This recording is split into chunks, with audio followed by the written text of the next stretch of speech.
गोगो खरगोश। प्यारे बच्चों, ये कहानी है एक नन्हे से खरगोश की जिसका नाम गोगो था। वो एक जंगल में सब्ज ठेले के अंदर रहा करता था। इसका घर बहुत प्यारा था। घर की बाहर वाली दीवारें लकड़ी की थी।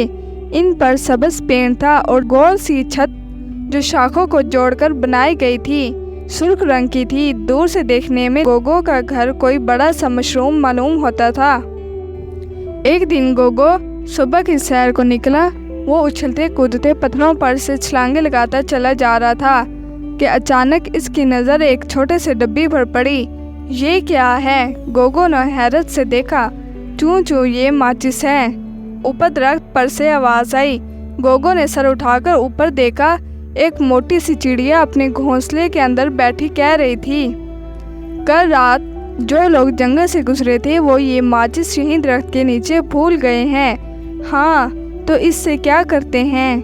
गोगो ने हैरानी से डब्बी को हिलाया। इससे आग लगाते हैं, मैंने खुद देखा था। वो इसमें से एक छोटी सी लकड़ी को डब्बी से रगड़ते हैं तो आग का शोला निकलता है। चिड़िया ने बताया। वो अब घोंसले से निकलकर सबसे नीचे वाली शाख पर आकर बैठ गई थी।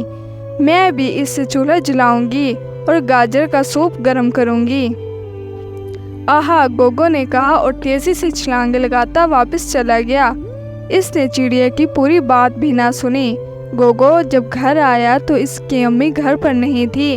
वो हर रोज की तरह गाजरें लेने भालू मियाँ की दुकान पर गई हुई थी। गोगो किचन में आया। इसने एक छोटी सी देगची चूल्हे पर रखी। इसमें कल का बचा हुआ सूप था। गोगो ने माचिस में से एक स्टिक निकाली और इसे चूल्हे के करीब किया। लेकिन ये क्या, चूल्हा तो आग पकड़ ही नहीं रहा था। स्टिक पर लगी हुई आग गोगो के हाथ पर लगने लगी तो इसने घबरा कर स्टिक खिड़की से बाहर फेंक दी। फिर इसने दूसरी स्टिक निकाली, फिर तीसरी, चौथी, लेकिन चूल्हा किसी तरह भी आग नहीं पकड़ रहा था। गोगो आग लगी हुई स्टिक्स खिड़की से बाहर फेंकता रहा। थोड़ी देर बाद दरवाजे पर दस्तक हुई। गोगो ने दरवाज़ा खोला। अम्मी अंदर आए तो इन्हें कुछ जलने की बू आई। गोगो, क्या तुम किचन में गए थे? हाँ, नहीं, वो इसने बताने की कोशिश की, लेकिन खरगोश की अम्मी बहुत जल्दी में थी।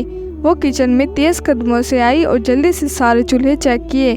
कुछ भी नहीं जल रहा था, सब ठीक था। हाँ, सूप वाली देगची शेल्फ पर पड़ी थी।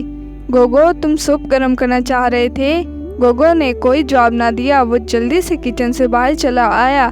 उसे कुछ समझ नहीं आ रहा था कि वो अम्मी को कैसे बताए। अम्मी जब कमरे में आई तो गोगो कमरे में खामोश बैठा था और अम्मी के हाथ में सूप का प्याला था।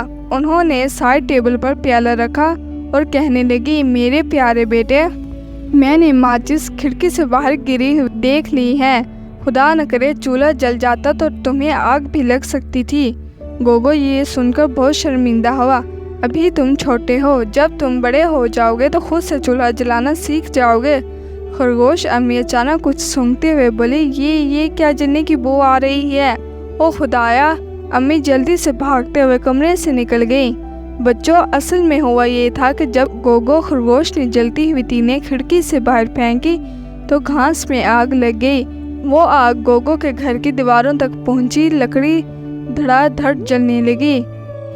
हेलो, जल्दी पहुंचिए हाथी मियाँ। गोगो की अम्मी हाथी मियाँ को फ़ोन कर चुकी थी। हाथी मियाँ जो जंगल के फायर ब्रिगेडियर थे, अपने कई साथियों के साथ गोगो के घर के बाहर पहुंच गए। वो अपने सूंड में तालाब का बहुत सारा पानी भरकर लाए थे। जल्दी ही आग बुझ गई। सब दीवारें जलकर स्याह हो गई थी, लेकिन शुक्र है ज़्यादा नुकसान नहीं हुआ। गोगो ने अम्मी के साथ मिलकर दीवार बनाई। बंदरों ने भी उनकी मदद की, लकड़ी काट काट कर दी। प्यारे बच्चों, इस कहानी से ये सबक मिलता है कि कभी भी माचिस से न खेलें। जो काम खतरनाक हो वो अपने बड़ों से कहें, खुद करने की कोशिश ना करें।